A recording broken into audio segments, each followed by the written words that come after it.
आप सभी भक्त जनों को जय श्री माता रानी, जय श्री महामाया। आज आप सभी भक्त जनों के समक्ष श्रीमद् भगवद गीता के 18वें अध्याय का महात्म्य बतलाएंगे। श्री पार्वती जी ने कहा, हे भगवान, आपने 17वें अध्याय का महात्म्य बतलाया, अब 18वें अध्याय का महात्म्य का वर्णन कीजिए। श्री महादेव जी ने कहा, गिरिनंदिनी, चिन्मय आनंद की धारा बहाने वाले 18वें अध्याय के पावन महात्म्य को, जो वेद से भी उत्तम है, श्रवण करो। यह संपूर्ण शास्त्रों का सर्वस्व कानों में पड़ा हुआ रसायन के समान तथा संसार के यातना जाल को छिन्न भिन्न करने वाला है। सिद्ध पुरुषों के लिए यह परम रहस्य की वस्तु है। इसमें अविद्या का नाश करने की पूर्ण क्षमता है। यह भगवान विष्णु की चेतना तथा सर्वश्रेष्ठ परम पद है। इतना ही नहीं, यह विवेकमयी लता का मूल काम, क्रोध और मद को नष्ट करने वाला, इंद्र आदि देवताओं के चित्त का विश्राम मंदिर तथा सनकादिक सनंदन आदि महायोगियों का मनोरंजन करने वाला है। इस पाठ मात्र से यमदूतों की गर्जना बंद हो जाती है। हे पार्वती, इससे बढ़कर कोई ऐसा रहस्यमय उपदेश नहीं है जो संतप्त मानव के त्रिविधि ताप को हरने वाला और बड़े बड़े पातकों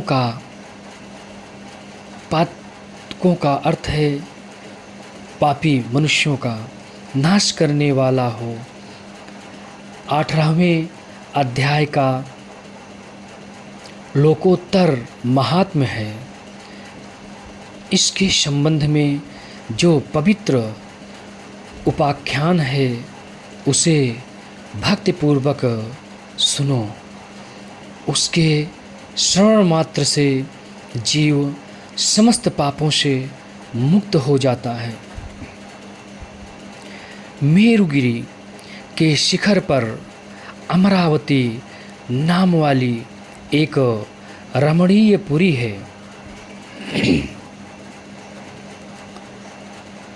उसे पूर्व काल में विश्वकर्मा ने बनाया था।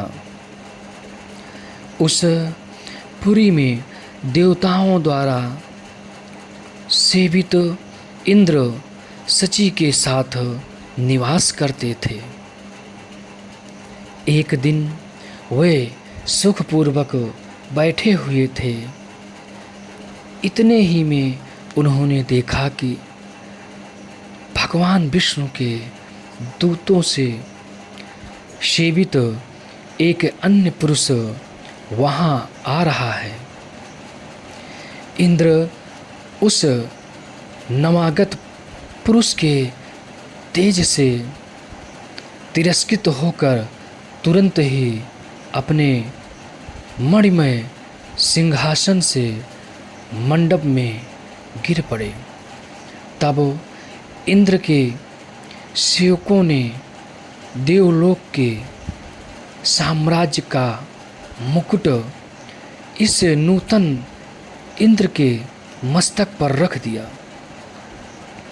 फिर तो दिव्य गीत गाती हुई देवांगनाओं के साथ सब देवता उनकी आरती करने लगे, आरती उतारने लगे। ऋषियों ने वेद मंत्रों का उच्चारण करके उन्हें अनेक आशीर्वाद दिए। गंधर्वों का ललित स्वर में मंगलमय गान होने लगा। इस प्रकार इस नवीन इंद्र को 100 यज्ञों का अनुष्ठान किए बिना ही नाना प्रकार के उत्सवों से सेवित देखकर पुराने इंद्र को बड़ा विस्मय हुआ। वे सोचने लगे, इसने तो मार्ग में ना कभी पौंसले बनवाए हैं, ना पोखरे खुदवाए हैं, और ना पथिकों को विश्राम देने वाले बड़े बड़े वृक्ष ही लगवाए हैं। अकाल पड़ने पर अन्नदान के द्वारा इसने प्राणियों का सत्कार भी नहीं किया है। इसके द्वारा तीर्थों में सत्र और गांवों में यज्ञ का अनुष्ठान भी नहीं हुआ है। फिर इसने यहाँ भाग्य की दी हुई ये सारी वस्तुएं कैसे प्राप्त की है। इसे चिंता से व्याकुल होकर इंद्र भगवान विष्णु से पूछने के लिए प्रेम पूर्वक क्षीर सागर के तट पर गए। वहाँ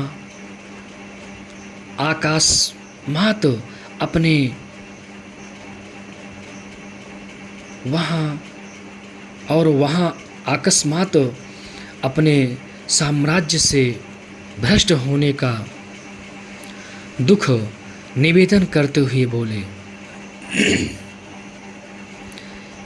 हे लक्ष्मीकांत, मैंने पूर्व काल में आपकी प्रसन्नता के लिए 100 यज्ञों का अनुष्ठान किया था।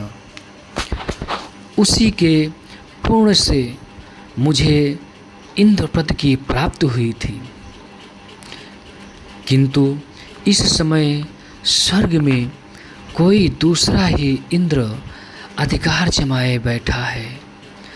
उसने तो ना कभी धर्म का अनुष्ठान किया है और ना यज्ञों का। फिर उसने मेरे दिव्य सिंहासन पर कैसे अधिकार जमाया है। श्री भगवान बोले, हे इंद्र, वह गीता के 18वें अध्याय में से 5 श्लोकों का प्रतिदिन पाठ करता है, उसी के पूर्ण से तुम्हारे उत्तम साम्राज्य को प्राप्त कर लिया है। गीता के 18वें अध्याय का पाठ सब पुण्यों का शिरोमणि है। उसी का आश्रय लेकर तुम भी अपने पद पर स्थिर हो सकते हो। श्री विष्णु भगवान के ये वचन सुनकर और उस उत्तम उपाय को जानकर इंद्र ब्राह्मण का वेश बनाए गोदावरी के तट पर गए। वहाँ उन्होंने कालिका ग्राम नामक उत्तम और पवित्र नगर देखा। जहाँ काल का भी मर्दन करने वाले भगवान कालेश्वर विराजमान हैं, वहीं गोदावरी तट पर एक परम धर्मात्मा ब्राह्मण बैठे थे, जो बड़े ही दयालु और वेदों के पारंगत विद्वान थे। वे अपने मन को वश में करके प्रतिदिन गीता के 18वें अध्याय का स्वाध्याय किया करते थे। उन्हें देखकर इंद्र ने बड़ी प्रसन्नता के साथ उनके दोनों चरणों में मस्तक झुकाया और उन्हीं से 18वें अध्याय को पढ़ा। फिर उसी के पुण्य से उन्होंने श्री विष्णु का सायुज्य प्राप्त कर लिया। इंद्र आदि देवताओं का पद बहुत ही छोटा है, यह जानकर वे परम हर्ष के साथ उत्तम वैकुंठ धाम को गए। अतः यह अध्याय मुनियों के लिए श्रेष्ठ परम तत्व है। हे पार्वती, 18वें अध्याय के इस दिव्य महात्म का वर्णन समस्त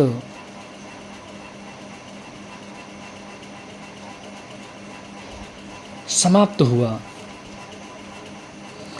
इसके श्रवण मात्र से मनुष्य सब पापों से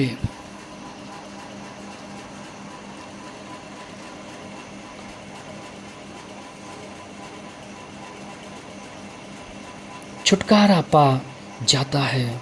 इस प्रकार संपूर्ण गीता का पापनाशक महात्म्य बतलाया गया। हे महाभागे, जो पुरुष श्रद्धायुक्त होकर इसका श्रवण करता है, वह समस्त यज्ञों का फल प्राप्त कर, या समझ लीजिए समस्त यज्ञों का फल प्राप्त करके अंत में श्री विष्णु का सायुज्य प्राप्त कर लेता है। ओम इति।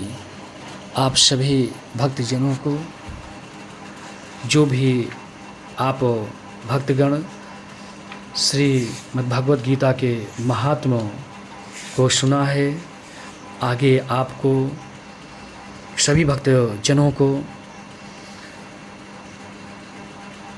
गीता के अध्यायों का पाठ सुनने को सौभाग्य प्राप्त होगा और हमें बहुत प्रसन्नता होगी कि हम आप तक श्रीमद्भागवत कथा का शुद्ध उच्चारण करके आप तक पहुंचाने की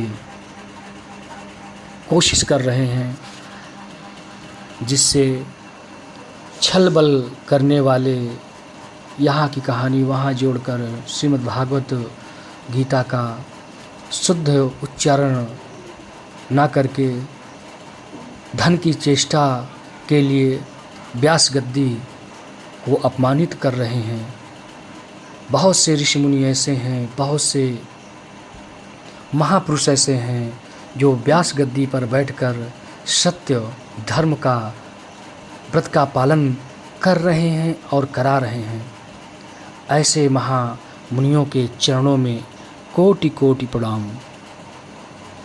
आप सभी भक्तजन जो भी हमारे चैनल महामाया योगा दरबार को सब्सक्राइब ना किए हों, आप सभी लोग हमारे चैनल को सब्सक्राइब करें, ज़्यादा से ज़्यादा वीडियो को शेयर करें, लाइक करें।